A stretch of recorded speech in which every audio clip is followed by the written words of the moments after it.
गणपती बाप्पा मोरया.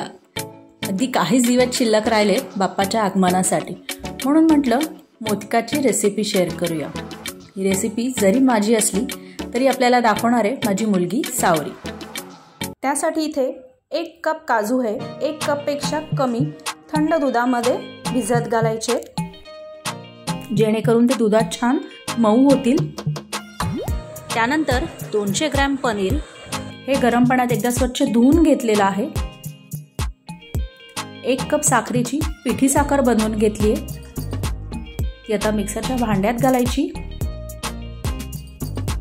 त्यानंतर 1 तासानंतर काजू हे छान मऊ झाले, त्यातले काजू काढून हे साखरेबरोबर मिक्सरच्या भांड्यात घालायचे.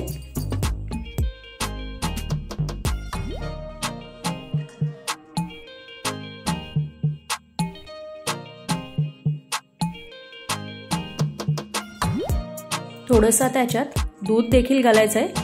हे दूध आपण सगळं वापरणार आहोत, पण अगदी थोडं थोडं करून घालणार आहोत. त्यानंतर पनीर हे डायरेक्ट मिक्सरला जरी घालणार असलो तरी ते हाताने आधी थोडंसं कुस्करून घ्यायचंय.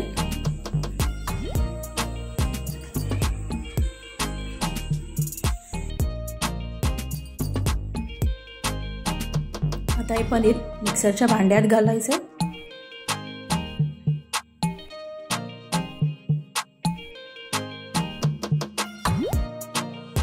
ते सर्व छानपैकी मिक्स करून घ्यायचंय.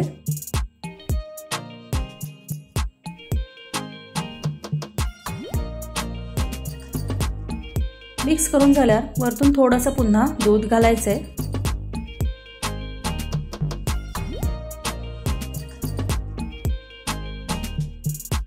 आणि मिक्सरला याची पेस्ट करून घ्यायची.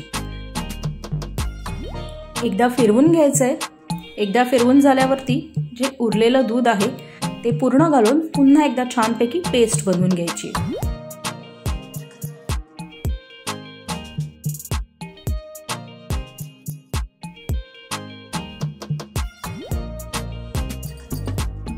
हे बघा, ही अशी पेस्ट झाली पाहिजे.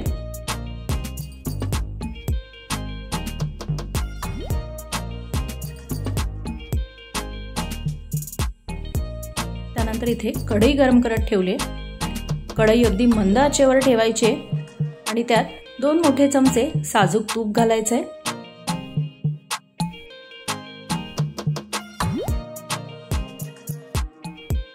साजूक तूप वितळलं की त्यात जे आपण काजू पनीरची जी पेस्ट बनवली ती अगदी हळू घालायची याच्यामध्ये. गॅस हा मंद आचेवर ठेवा.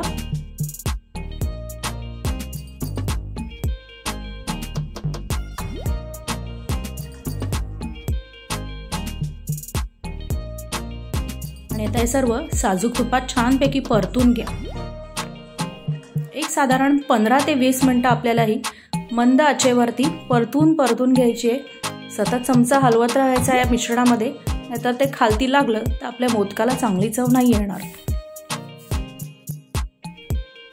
1-2 मिनिटाने चमचा फिरवत राहा आणि मिश्रण हे छान हलवत राहा. तुम्ही बघतायत मिश्रण हे आपलं घट्ट होत चाललेलं आहे. ते सुकून पूर्ण त्याचा एक गोळा होईपर्यंत आपल्याला हे परतवत राहायचंय. पूर्ण मिश्रण हे सुकवून घ्यायचंय. साईडने तूप सुटायला लागलं की गॅस बंद करायचा. हे बघा, पूर्ण मिश्रण सुकलंय तर साईडने तूप सुटायला लागलंय. आता इथे गॅस बंद करूया आणि यामध्ये आवडीनुसार तुम्ही थोडीशी वेलची पावडर, चिमूटभर होईल एवढं जायफळ पूड. जायफळ पूड इथे नव्हती म्हणून किसून घातलंय जायफळ. इथे तुमच्याकडे ड्रायफ्रूटची पावडर असेल अगदी फाईन केलेली ती घातली तरी चालेल. त्यानंतर 5-6 केशराच्या काड्या घालायच्या आणि हे सर्व मिश्रण छानपैकी मिक्स करायचे, जेणेकरून वेलची आणि जायफळाची पूड सगळ्या मिश्रणाला व्यवस्थित लागेल. आणि हे मिश्रण रूम टेम्परेचरला येईपर्यंत असंच ठेवून द्यायचं आहे बाजूला.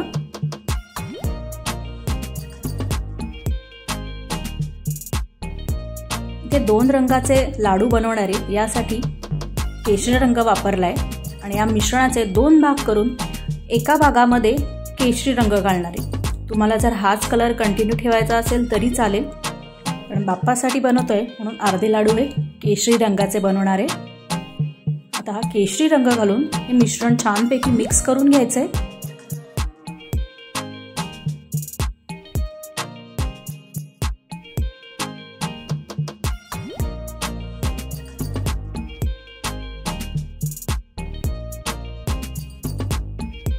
लाडूंना आकार देण्यासाठी 2 साचे होते, एक अगदी छोटा होता आणि एक थोडासा मोठा होता।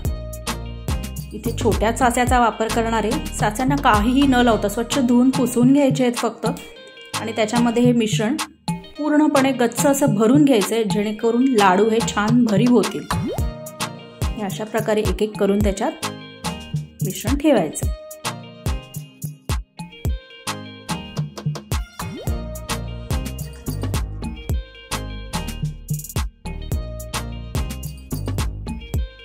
मग साचा प्रेस करून एक्स्ट्राचं जे मिश्रण आहे ते पूर्णपणे काढून घ्यायचंय।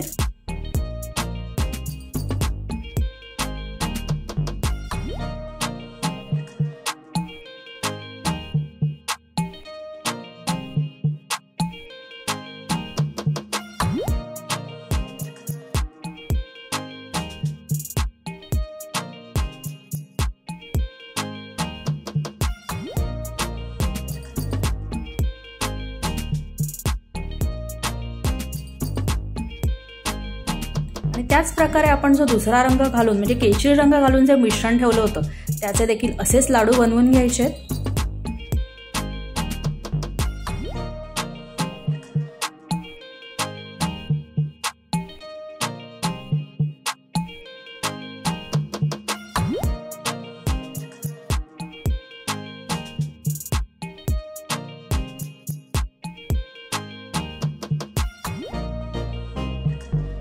हे झाले तयार आपले झटपट आणि अतिशय मस्त असे पनीर काजू मोदक। बाप्पाला देखील आवडतील आणि तुम्हाला पण आवडतील।